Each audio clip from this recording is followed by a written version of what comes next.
Okay, just wanted to welcome everyone and introduce myself. I'm Ellen Resnick, the one that many of you have received a multitude of emails from lately.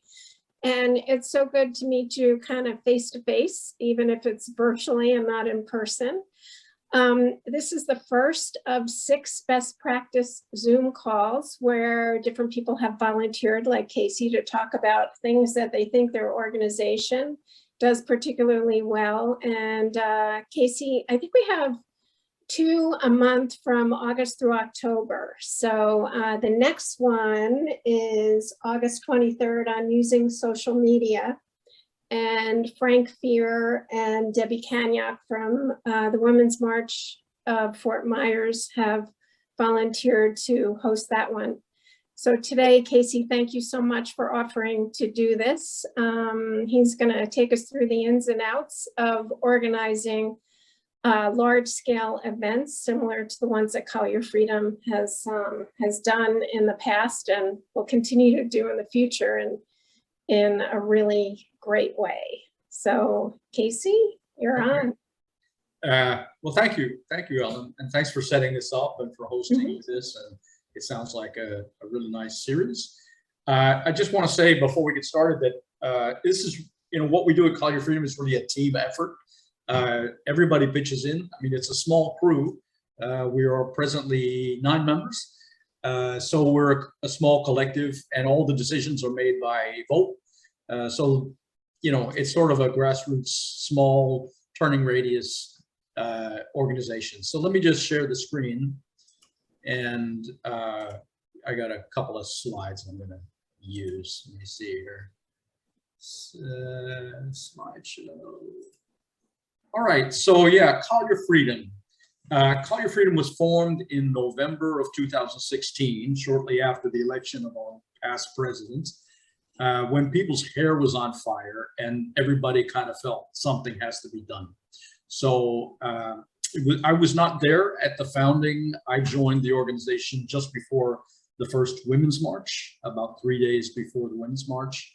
But they had already done a demonstration in November, and they had kind of, set themselves up as a 501c3, and it was Michael was there, Phyllis was there, so they were, among the founding members. So Collier Freedom has the advantage is that it has a pretty tight turning radius. We can really make decisions pretty quickly. It's not a huge hierarchy, so we make decisions as a collective, and we are kind of well known for big scale marches and demonstrations. But we've done all kinds of things. We've done vigils, we've done demonstrations, we've done workshops, we've done movies, screenings with panels of experts. We've done protests, large and small. We've done letter writing campaigns. So a lot of things. And last summer, Michael helped put it together, who's with us tonight, a series of online tutorials that we called America is on the Ballot. So every month for 11 months. Yeah, was it every 2 weeks, Michael, or every 4 weeks? Yeah. Anyway, we selected a subject and we talked about it. We brought in experts on a particular subject. So we ranged from immigration rights to Black Lives Matter to healthcare to the environment to Native American rights. And the idea was to engage with those communities, bring them together, have them talk to each other, and it was all to drive voter registration. So that's something we feel really strongly about, is voter registration. The mission of the organization, you can see it on the screen, to create an inclusive community regardless of race, nationality, faith, or, oops, sorry. Let me see if I can go back. Previous.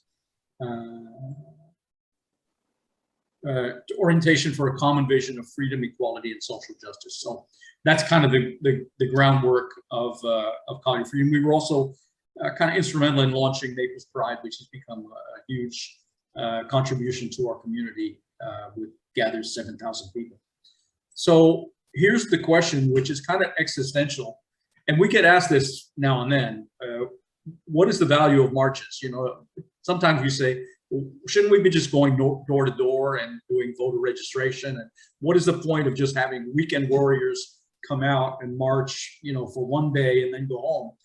But I sort of think that they are valuable. I mean, I think it serves a purpose for us to bind together and to have a community event where we can all like-minded people get together in one time and share that good feeling. And I was really struck by a new member of Collier Freedom, Cynthia Marino Clark, who said the first Women's March, she just didn't want to leave when it was over. She didn't want to, she felt like she had come home, and she just didn't want to leave. She felt so emotional about the outpouring of love and compassion and all the issues that were raised. And she just sort of wanted to soak in that atmosphere. So that was pretty moving. The other thing that I think is useful for is to demonstrate to the other side our strength, and not to capitulate, and not to shrink into corners. We're behind enemy lines here in Southwest Florida. This is pretty red and pretty repressive in a lot of ways. So it's good for us to get up and out and to be able to demonstrate that there are a lot of people who feel the same way we do. So, and then the other thing about marches and demonstrations is they've been successful. I mean, going back to the suffragette movement, which in 2020 we celebrated the centennial of the passage of women's rights to vote, 1920. But the March on Washington in 1963, which I attended, I was 12 years old. This is on the upper right-hand corner. That's Cesar Chavez, who had about a 5-year rolling protest about the, trying to help immigrant workers and protesting the grape owners. And then there's many more examples on this, but the attempt to try to stop us going to war during Bush. And I happened to attend that because I was in Germany, and there were about 100,000 people that were in the street a couple days before we declared war. It didn't work, but we had a wholesale massive turnout of people who were trying to get that to stop. And then, of course, the Women's March, which by some accounts is the largest gathering of people ever in America. And on the bottom right-hand corner is our own Naples Pride version, Naples version. So we had, this was our most recent one in 2020, and we had about 2,500 people for that one. And it's protected by the First Amendment. This is an element of our Constitution. I think it's no mistake that it was the First Amendment, and it says that we shall have the right of people peaceably to assemble and to petition the government for a redress of grievances. So that is built into our Constitution, and I think it's a really powerful, method and vehicle for us to stay involved. So when you're starting to put together a kind of large-scale event, not a workshop or postcard writing, but a large-scale event, first of all, you should determine your theme. So we've done environmental marches, we've done a lot of women's marches with women's issues. We've done a Show Your Taxes march. We've done an immigration equality march. So the first thing is to figure out what the theme of your event is going to be, and then you got to set an event date, reserve the venue for the event, design your key image. I like to get a key image out quite early because it helps kind of solidify people's, get it on the calendar. And it kind of helps cement that in people's minds. So those are the, some of the first things that we do when we're conceiving an event. We've got one in the works now. So these are some of the key art that we've used in past events. The first one was the Women's March, and then 18, 19, 20. We didn't do one last year. We did an online event last year for COVID reasons principally. And then this is the one that we're preparing for January 15th, 2022, which we're labeling Truth and Democracy because we feel that there's been a kind of a rift between much of America and truth.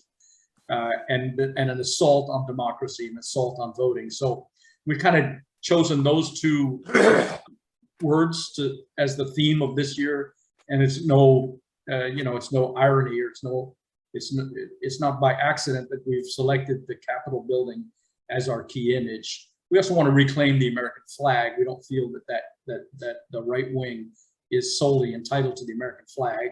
We earn it and deserve it just as much as anyone, probably more. So we're setting up that event now. So you'll hear more about it as we move along. So the first thing you got to do is file your permits, and they're really very friendly. That's Parks and Recreation for the special events permit, and then the Cambier Park, you need to file a permit for Cambier Park as well. It's a very nominal charge, $75 to register the permit, and then you got to provide insurance, $1 million of insurance naming the city, and there's a couple of other little hurdles that you got to go through, but they make it very easy. They're really pleasant. And if anybody's interested in those contacts, we can give them to you. So then you got to sort of start monthly planning meetings, because there's a lot of decisions to make. So we've already started those on this event, and the meetings start out monthly, and then they go to every 2 weeks, and they go to weekly, and then the last 5 days is basically a chase to the finish, without a lot of sleep. Early on, you should start figuring out who your speakers and your entertainment is going to be, because people are booked, and the really good speakers need a lot of lead time. So we're actually trying to figure out who our speakers might be for this event now, and for an event in January. And then we should very shortly set up an online registration, so that we can begin to get a sense of what the turnout might be. The other advantage of that is you can capture their emails. We have 2,100 people on our newsletter that we've kind of, corralled from 5 years of doing these events. And that's useful, to communicate, because those are people that we know are like-minded and maybe interested in future activists or grassroots movement events. So we will set that up quite soon. That can be really easily done on Eventbrite, or even there's a couple of other platforms. So that's all pretty early stages. Promotion is all important, and obviously the three, Facebook, Twitter, and Instagram, are the key ways to get the word out. And you really have to work those. I mean, that's basically over the whole term of your preparation. You need to keep working that, and that actually has to scale up. It has to become more intense. So right now we just put out a save the date. That's very early, but we will ramp up as we get closer to the event and try to pepper it with more and more information about who the speakers are and who's coming aboard, and any other, who might be the music, and just to keep people kind of activated. And then newsletters, very simple, through MailChimp. I mean, we have this 2,100 address list, so it's easy to put that out through MailChimp. We will do a press release, maybe a couple of press releases, not now, but as we get down the road a little bit. Email, we can email our friends and networks. And then we printed postcards and we put them around, at Starbucks, and left them here and there, and gave them to people to pass out, so they at least have something in their hands to give them some information about the event. So promotion basically is ongoing for the next 6 months, right up to the event. Speakers and entertainment. So, it's always an issue of how you get speakers who are really, really good in front of an audience. And, we had a discussion just a couple of days ago about how you identify the speakers who can really be powerful in front of an audience. So we're going to try to do even more, even better than we have in past years. And then musical entertainment, we'll mix it up. We tried a DJ one time, that didn't work in a kind of political event. People didn't like it, but music can be helpful to kind of break up the day. I think we're just going to do a short session. We'll do a march. People like to march, and we will do a rally, but the rally will probably be an hour and a half, boot to boot. So we'll try to keep it tight. Staffing is always an issue. And as we all know, there's about 9 people that do everything. You know, for every organization, there's always like 2 or 3 worker bees. And then trying to get volunteers is always a struggle. We had luck partnering with Starbucks, and Starbucks sent us volunteers. A couple of other groups have sent us volunteers.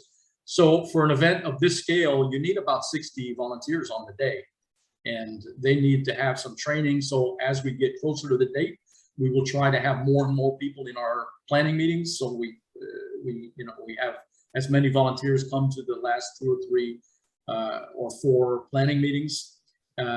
So because it's really useful for as many people to know as much about the event before the event, rather than just arriving the day and trying to figure it out. That day is so chaotic, it's kind of hard to instruct people properly. So and we'll have teams, you know, we'll have a vendor team, and we'll have a marshal team, we'll have a stage team, we'll have a merchandise team if we're going to sell merchandise. And then, of course, the hardest issue is always cleanup, and it's always like the 7 of us who are cleaning up the whole park at the end of the day. But hope springs eternal, and we may just have more cleanup crew this year than in past years. So staffing is really an issue, and how to get volunteers is always a struggle. We're always beating the bushes for people. It's a fun thing. They get a free T-shirt and they get a meal. We give them a coupon for a meal. So you know, it's fun for volunteers, but it's still challenging to get people to actually show up. Police relations, march marshals, and security. So we've had the good fortune to have very good relations with the police, both the city police and the Collier County Sheriff's Office, and that's really important because they can be helpful. And for the most part, they are really supportive. So, you know, over the years, we've been really careful to respect them, to give them the information that they need, and involve them as much as possible in the planning, so that they know what to anticipate. And we basically have been real good about keeping our word. You know, if people have to be on the sidewalk, we keep them on the sidewalk. If people, you know, there's certain do's and don'ts. So we try to work with them, and we find that on the day, it really helps a lot, because they, you know, if something goes awry, but that's the backstop for you know, anything that could be an unpleasant situation. Our marshals get a fair amount of training. They get de-escalation training in terms of conflict. So it's really important that the marshals kind of have a sense of responsibility and a little bit of wisdom. Not always the case, but we try. And in all cases, we try to have the marshals calm the situation down if there's some friction. And then, you know, obviously all the marshals have the police, you know, number. So if it escalates beyond that, we'll call the police, and the police will come and attend to somebody who's kind of out of order. And we're very identifiable by the vests and the they would typically have a you know, a reflective vest so that we can identify them. In some years we've had armbands that said marshal, and it depends on the size of your march. We usually get a sense of how many people will be with us by the pre-registration or just by the buzz on the internet. So we can usually try to figure out how many marshals we need, and so that's always a struggle too, to get decent marshals. But you know, usually you get 5 or 6 or 7 who are really good, and then you get a bunch who are less good, and you know, you try to put the strong people at the front end of the march, and the others kind of sprinkled all the way through. And the security, the same thing. Last year we had David Berg as head of security. He made the unfortunate choice of being at the very head of the parade and wearing a bright red cap. I don't know why. So got a little blowback for that. And at one point, I guess he took it off after a while. But we had a bit of an issue at the march, at the head of the march, and it kind of got resolved. It wasn't ideal, but it kind of got resolved. Then we've had a few skirmishes, nothing horrendous, over the years. So, but it's we have a good relationship with the police, and we will typically invite the police to come and address the last meeting so that they can tell us what their needs are, and we can have a little bit of exchange. We'll explain the last minute planning that we have and try to keep it as copacetic as possible. So fundraising, we have been really fortunate to be given kind of an ongoing grant for the work we do. So Karen Cavero, who's one of the original founders and a tremendous organizational force, has accessed that grant, and it allows us it basically allows us to finance our marches. In addition, we have had generous donations from Michael and from a couple of other people.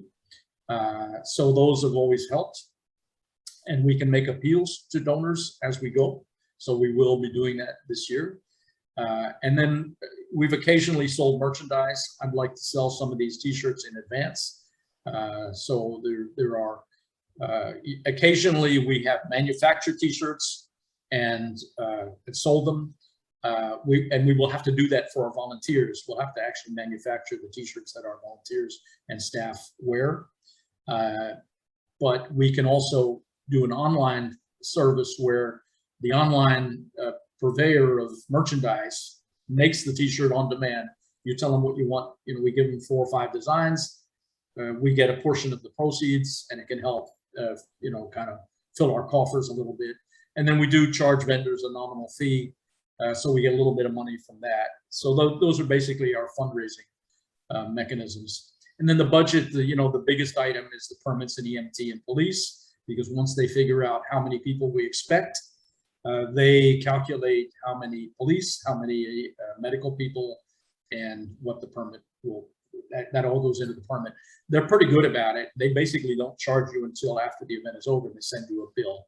So, but the last Women's March that we did in 2020, where we had the street, became very expensive. It was a little over $17,000 to put on that event. So we had to really reach into our pockets to stretch our, try to pump our fundraising to cover that. Typically, our events on the sidewalk don't cost as much because obviously when you close the street, you need more police and more EMT. So we're not planning to do that this year. And then the other expenses with the sound system, because we'll want, speakers, want the speakers to be heard. Staff t-shirts are expensive. Staff, we usually work out a deal with our food vendor for a $5 meal ticket for our staff, so that can be 60 people. So there's some money there. Supplies, whether it's vests for the marshals or water or all kinds of supplies that we might need on the day. You might have a little printing to print the postcards or the posters for the event, and stage supplies. That's typically not a huge amount, but we gotta, we want to dress up the stage and have it presentable. So there's costs involved in that too. Technical and logistics. So we'll need a sound system on stage. We'll need a stage design, walkie-talkies for the march, merchandise tents. We need someone to be the liaison, and Michael and Phyllis have done this so successfully in past years. Because, depending on how many speakers we have, they arrive, we got to make sure they're there, we got to make sure they're ready, and then, people kind of have fun. They walk around, you got to keep track of them, and so it's a whole job to kind of look after the speakers and make sure they're prepped and they're ready to go on stage. Security is an issue, just sometimes bolstering the police security that is provided, a police liaison on the day, water, distributing water for the march and the rally. And then we have at times had our own first aid kit. If we're paying for EMT, then we probably don't need to do that. So we'll have to see with the city how much EMT they're providing. We may not need to provide a first aid kit. So those are just some of the, logistics you have to think about when you're putting this together. And this map here on the right is just, we're not anticipating, Naples Pride now has vendors everywhere in the park. We're anticipating just having them down that central pathway, that's concrete pathway, kind of leading from the street to the stage.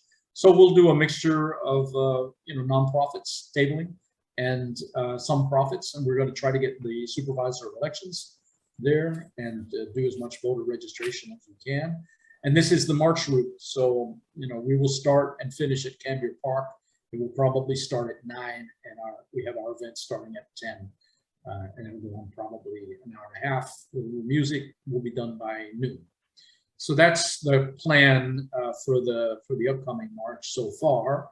It's still in the works and it's still malleable, so we can kind of change it around. We haven't locked some stuff in. Obviously, we had to file a permit, so some of the stuff is written down. But even they, you know, they're pretty easygoing about adjusting the permit if we want to change the hours or adjust the number of people we expect to have.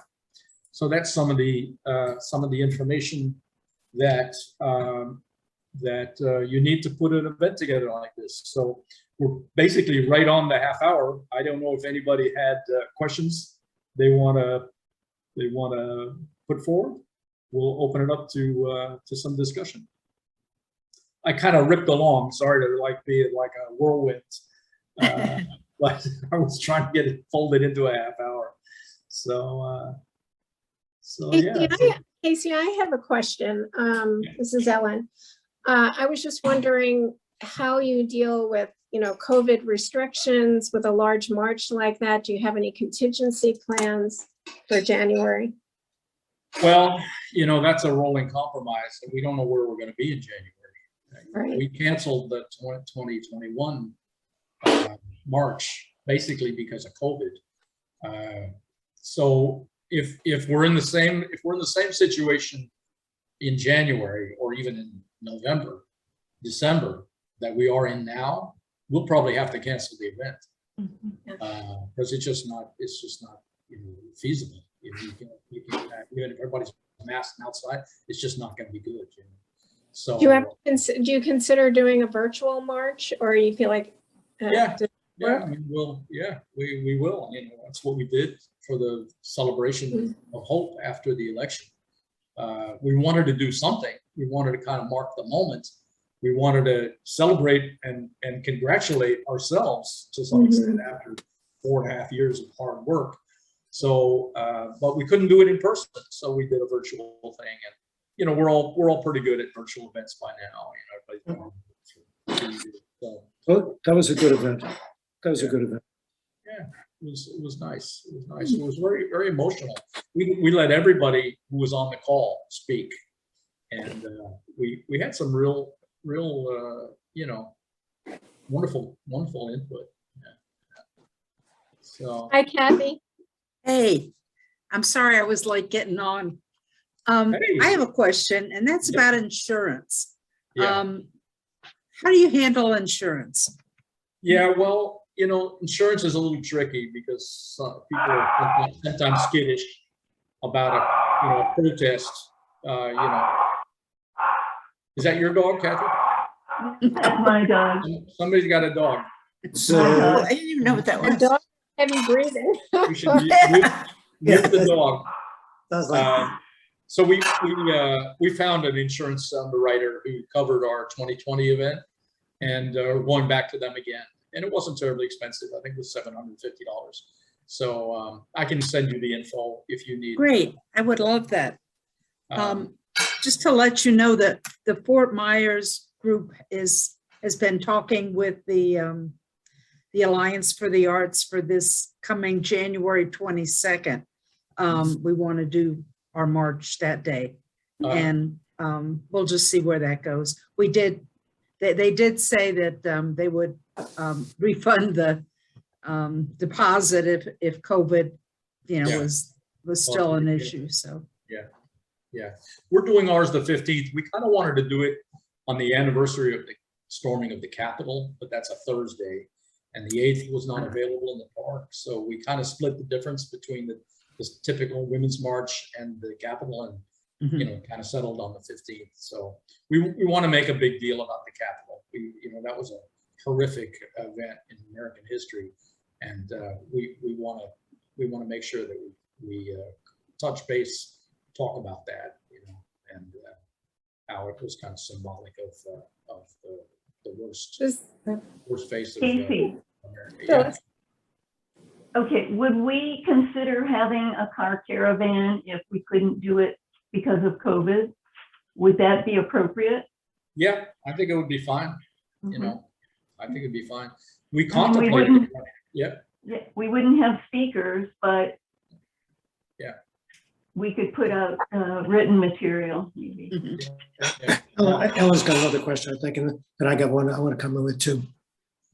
I was just wondering, just because the marches are 1 week apart, do you typically see Collier folks going to Lee marches and vice versa? Or is it just kind of inconvenient and they don't show up in different county?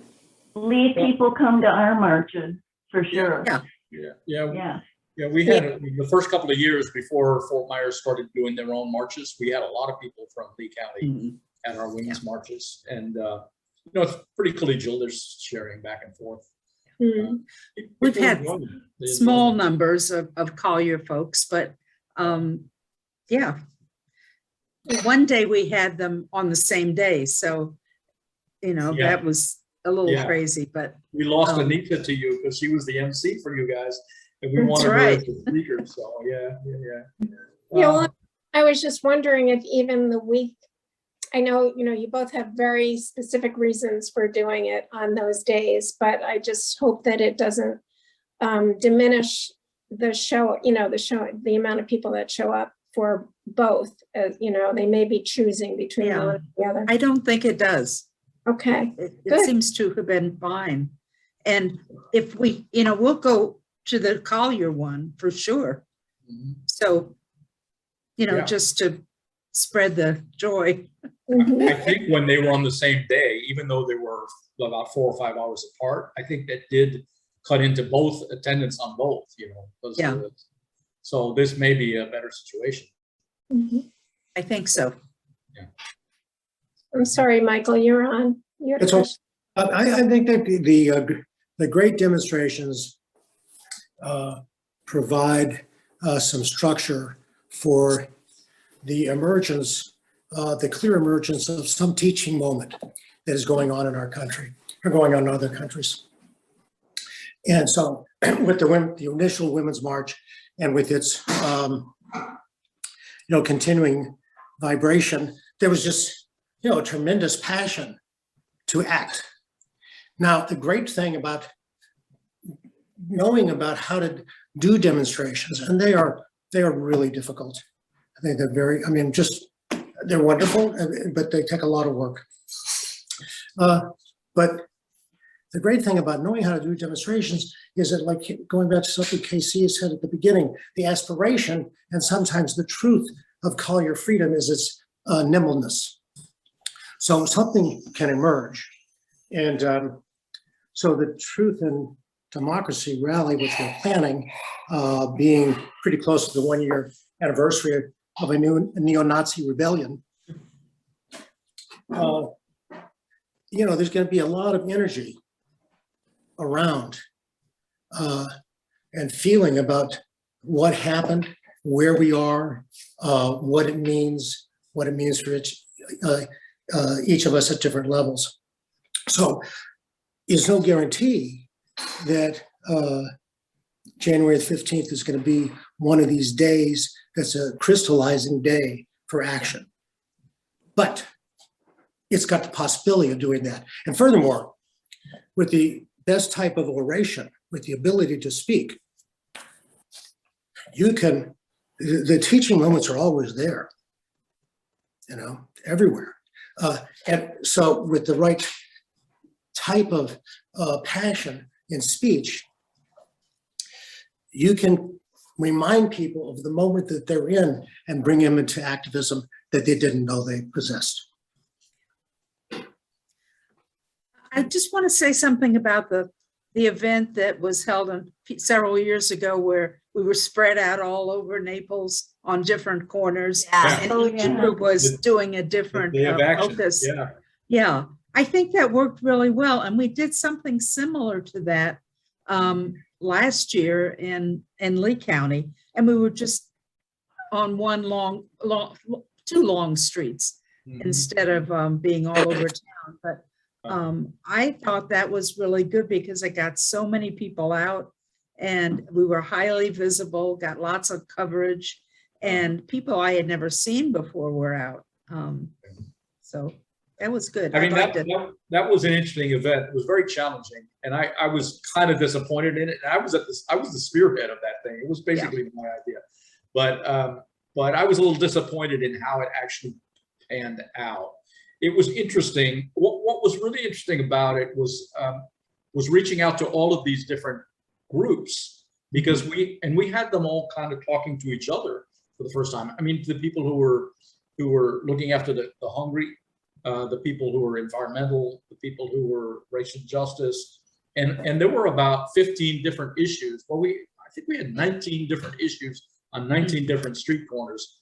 So to get that kind of discussion going all around Collier County was really interesting. And you know, by definition, they communicated with each other, which they wouldn't necessarily have done. So it was interesting, you know, but it's challenging to pull that off. What was disappointing to you about it? I mean, some corners had just 5 people, 3 Yeah, people. yeah, I think Yeah. it would have been great if there was more people Yeah, involved, no yeah. question. Yeah. You know, so it was pretty underattended. And the other thing, and we kind of added a rally in the park at the last minute because people seemed to want to have a place where they could all go and be together, but it was kind of added at the last minute. So we didn't have a lot of people in the park either. So, you know, it was a learning experience. You know, and we filmed it. So we had the film at each corner. We went around the whole day and filmed everybody. So we had that portion of it, that bit of it. But I'm not sure I would do another event just like that again. But it had its qualities, you know. I just wanted to interject that, Michael, what you were talking about is this January 15th event becoming a catalyst for action that Casey and I spoke a little bit earlier about, perhaps adding on, you know, when the vendors come, a lot of, you really seek out a lot of the nonprofits, a lot of the affiliates that are the Justice for All You Coalition. froze. Everybody Create froze. like a volunteer fair where you really have a call to action. Ellen, you froze.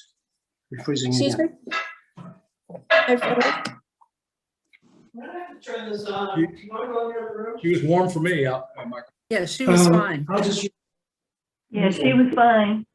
But that may be one way of accomplishing what works so well on the street corners in, you know, a more concentrated area. And, you know, after a great rally when people are hopefully really charged up to do something. And God knows we certainly need more volunteers. That's, yeah. Yeah. I mean, we've had pretty good turnouts at our women's marches of various nonprofits and, you know, the political parties. We're open to both. The Republicans never come, but that's all right. But we've had very good attendance from a bunch of nonprofits. It's really been a nice feature. People like going table to table and talking to people and, you know, learning more and getting some literature. That's been a really nice aspect of the gatherings. Yeah, you have a real advantage, and that's having that wonderful park. Yeah, It's just ideal for a lot of activities. yeah. And, you know, as you might know, in Lee County, Centennial Park has been it's been in construction and out of use for about a year now, and it's very frustrating. Yeah. There's the Bonita Springs bandshell. Bonita bandshell, which is pretty good venue too. But it's south, you know, not so convenient for people. Yeah, like my Now chapter used to meet in Bonita, and we realized that because that's when we were 2 counties, and we thought, well, we'll meet in the middle, and it just didn't work. Yeah, people did not want to go to Bonita. So now we meet in a more central Lee County location. Well, getting back to what Michael was saying, it's kind of heartwarming when you're in a group of people and you feel, that we're battling and we're basically alone, to be surrounded by like-minded people. It's just so wonderful. And there's just surprises along the way. So I'm really hoping we can do it. And I'm hoping that we'll be able to recreate that atmosphere. So, we're going to try. Our feeling is that we've made a lot of progress, but there's still an enormous amount of work to do. And even here we got the sanctuary for the unborn, which won't go away, and a lot of real conservative, repressive values in Southwest Florida. So we need to push back. We need to push back and get the word out and try to keep pushing that inclusive, compassionate message, and letting our friends and neighbors know that there's other people that share those opinions. It's important. How are we going to make it clear that this is a response to the January 6th insurrection? It's interesting you should say that, because I was thinking while everyone was talking, I don't know if it's too late or if well, I guess it's not too late, but if we can switch the words truth and democracy and add patriotism. Because the flag made me think about the fact that, yeah, you're so right that whenever I see a flag out, I say, oh, they're probably, repugs. And that's unfortunate because it belongs to us too. But I think we have to start saying that we're the patriots. We're the ones who really care about the nation. And so if we could have like truth dot democracy dot patriotism, I think that would make that a little clearer. Or the word country, or yeah. And I think our speakers can talk to some of those issues, Yeah, I think we'll do that with the speakers. I mean, we'll put that front and center, that whole Capitol riot thing. Right. And I think, accountability, we're, as I mentioned before, our except for the first year, every other year has used the Statue of Liberty as a symbol, because we really like that concept of reaching out to the, to the disadvantaged, to the immigrants, and it's an expression of compassion. But this past year, I thought we really needed to introduce Lady Justice, because we need to mete out accountability as well. There were some horrible things that happened, and we've got to do equal amounts of compassion and accountability. Right. To redress those harms. I think it's clear to us because we've talked about it, but I think it's getting lost on the general public that we've switched from Lady Liberty to the Capitol. They're not going to get it. So we need to push that in any way that we can. And I was thinking of dropping one of the words, like maybe truth, but that's so important to the concept of democracy and democracies, and so is patriotism to democracy. So I think. Well, let's bring that up at the next Collier Freedom meeting. We can. Yeah. Michael had a question? Not a question, just it's something to talk about further. Just resistance is another word, for example.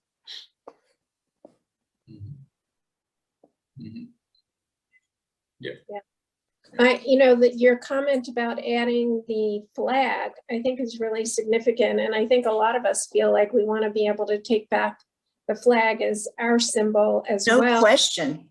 And that from a visual standpoint at the march or the rally, actually using flags and, and making that point, I think would be important. I'm also wondering if you just even had videos, some snippets of the riot, and having someone talk about that. To your point, Barbara, to bring that to the fore might be one way of doing that. Yeah, well, David Berg, one of the people who is helping us, offered to purchase flags so that we can have a lot of them. And I'm thinking maybe on the stage design, we'll have a couple of huge American flags, draping the stage. Yeah. Around our central image, but let's do that. Let's make a point of having Mhm. big flags on the stage, Well, any other questions, or are we closing? Casey, that was, I would was like to wonderful. leave you with a video. Oh, awesome.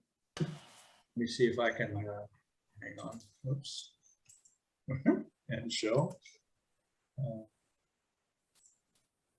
Okay. Oh, you know what? Hang on a second. I think I have to do something. I think I have to optimize for video. All right, so you guys can all see that? Mhm. All right. This is what democracy looks like. This is what democracy looks like. This is what democracy looks like. Show me what democracy looks like. Water is life. Science is real. Mother Nature, let her heal. Water is life. Science is real. Hi, I'm Colleen, the Collier County Waterkeeper, and we're here today at the Women's March, supporting women, inclusivity, and equality. LGBTQ, we're all family, me and you. LGBTQ, we're all family. We are marching for everybody today. We are marching in unity to make sure that into the future, not only women of color, but everybody has protections in the Constitution.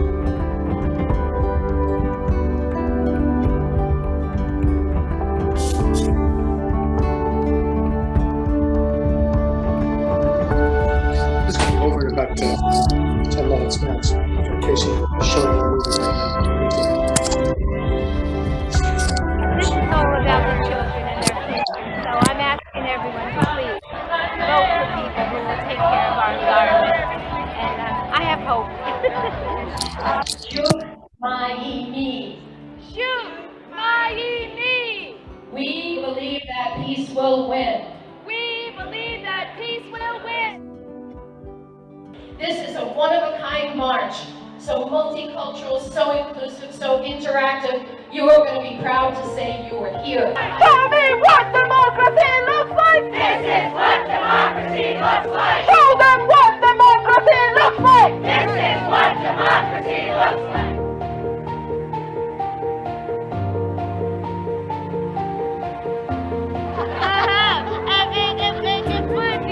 And what's up? Italian, very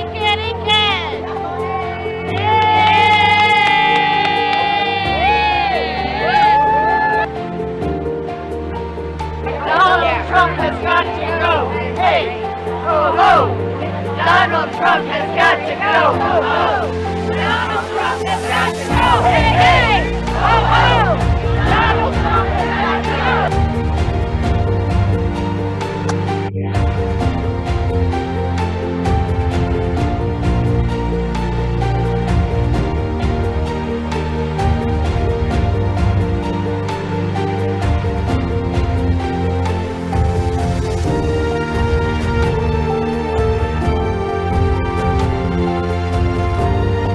What do we want? Equal pay. When do we want it? Yesterday. What do we want?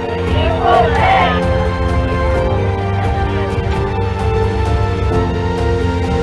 Me and you, LGBTQ. We're all family, me and you. This is what democracy looks like. This is what democracy looks like.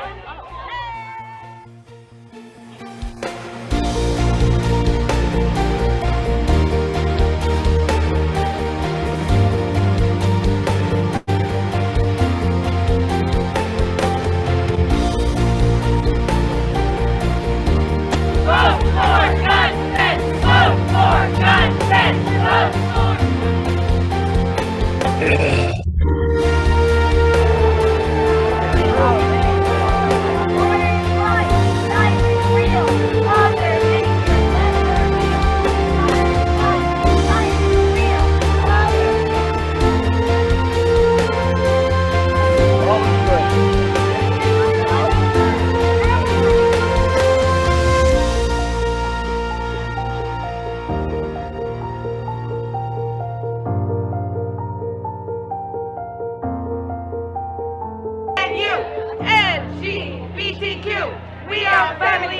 and you.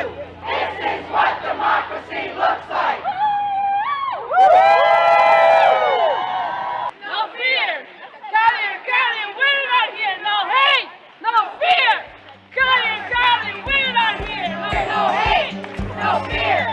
Collier County, women are here. No hate. No fear.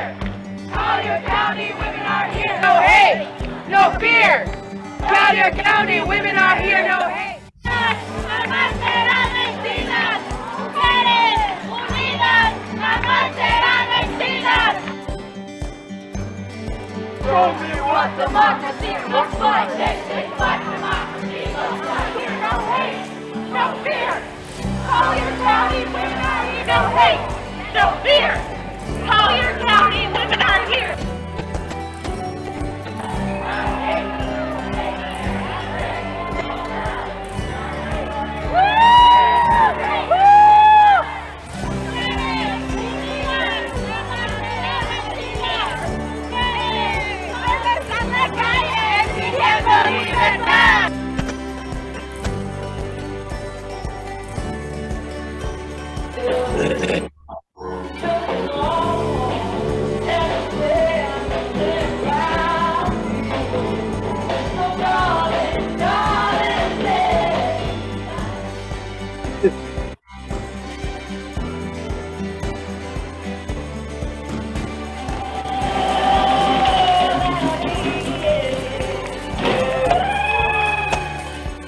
Introduce you my co-MCs.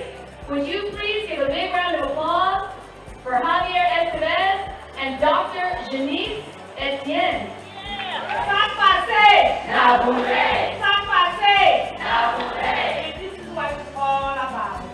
It's so important to remember that when we come together, so many things are possible. I am so proud and so happy to be with all of you here today. Let's get this done, guys.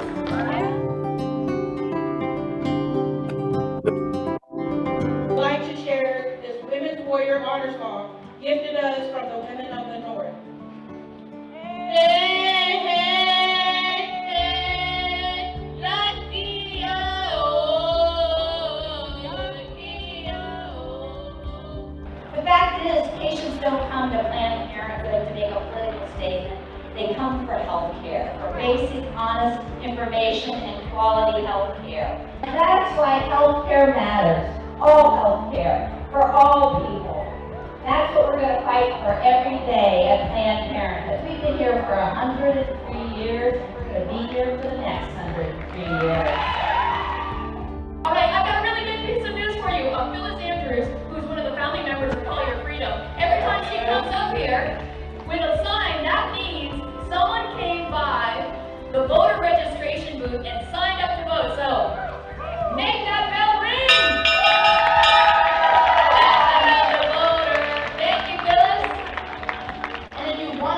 Calling women sluts, that is fine. But know that these sluts will have other titles along with the ones you have given them. Doctor, CEO, Congresswoman, Senator, and all too soon, President. I always said, give the job to a woman. She will get it done with passion, intelligence, leadership, caring, love, and respect. Y desde Mocali queremos dejar esta voz de las mujeres y trabajadores del campo. Mujeres unidas jamás serán vencidas. Mujeres unidas jamás serán vencidas. So keep on marching. I'm speaking up for the rights of women here, there, and everywhere and all. Because the issue isn't about money, votes, or party. It's about human lives, and it's time that our politicians start treating it that way. Education holds the key to a brighter future for all girls, regardless of nationality, skin color, and language. We love you, and we celebrate you today and every day.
Okay. That was great. Great. That was great. Wowza. Guys, since Andrew was video, I'm gonna be showing you exactly how. That's so inspirational, Casey. What are you doing with that film? Like, let's circulate it. Yeah, we circulated it after the event, a couple of years ago. I should get it out again. It's it's a little long, but it shows a lot of wonderful stuff. So much caring and love and diversity. It's what it was all about. So. I hate to bring up anything negative, but all my friends went to that, including me. And then by the next year, they did not want to be involved with that group because of certain things that came out of that march. Talking about our march or the Women's March? The Women's March. Well, yeah, we only partnered with the Women's March in year one. And then when that whole brouhaha happened with the anti-Semitism, we did not associate with them in following years. We associated with another group. So we pulled away, and we're actually kind of reluctant to use the Women's March logo because it has those leftover, I mean, I was there with at least 50 of my friends at that event, and we loved it. We're a bunch of old ladies, and we loved it. We just thought it was fabulous. But when I was leading this group, we were deciding whether we should march with Black Lives Matter, but that was the middle of the pandemic. Same thing happened again with the anti-Semitism. I wasn't aware of anti-Semitism. I wasn't either. In the Black Lives Matter movement. But you know what's unfortunate? It's some of the leadership that publishes this. I told my friends, if you would stop the average person who's got the Black Lives Matter, who's marching, and say, what's your Middle East policy? They wouldn't know what you're talking about, and they wouldn't care. But the leadership publishes this really negative stuff. This brings up an interesting point. We got in touch recently with Florida Women's March because we haven't been involved in Fort Myers with either the national or the Florida group, really. But we decided, we ought to find out more about it because we've got the same damn name. So we're going to have a joint board meeting with them at the end of September. And I'll let you know how that goes. But basically, they're going their own way. They didn't even mention the national group. There are 6 cities that are working with them all over the state. And there's our group and your group. And I don't know how many others that have disassociated themselves with the national group, but that was interesting to know. The other thing, I have a little bit of good news. We're starting a NOW chapter at FSW in the Lee County campus. Wow. And we've got great support from the school. That's great. And September 2nd is our big recruiting day, and we'll go from there. But I think that's good news. And knowing that, you have a campus down there might be a good thing to do there as well. Because we know we have to replace ourselves. We have to intergenerate. And that's one of many steps that we can take. That's great. Okay, well, thank you so much, Casey. Everyone, thank you for coming. Thank you. Nice to meet all of you. It's wonderful. Really wonderful. Really appreciate your organizational skills, Ellen. We deeply appreciate it. Thank you. Yeah, we need you. You're welcome. We have we have her. We don't need her. It's like we're in this together. We are. This is the blog right here. The blob right is looking right at us. So, Carol, I'm wondering, did you want to say anything before we close out? Have you? I'd love to hear your reactions to what has been said. Oh, thank you. Lieutenant Welsh had gotten the email, and she and I are the chairs of the AAUW Public Policy Team. Oh, yeah. Oh, yeah. So we participated in the 2020 Women's March in Naples, and it was fantastic. And Janet's out of town, but she asked me to sit in because she was curious in learning how to, put on an event. And this was very helpful information. Fantastic. The AAUW, I feel it, really. I'm a longtime fan. Oh, thank you. Yes. That's great. Well, I'm glad you recorded it, Casey, because we'll be sending it out to everyone, and please feel free to forward it to other people in your groups that might be interested and benefit from it.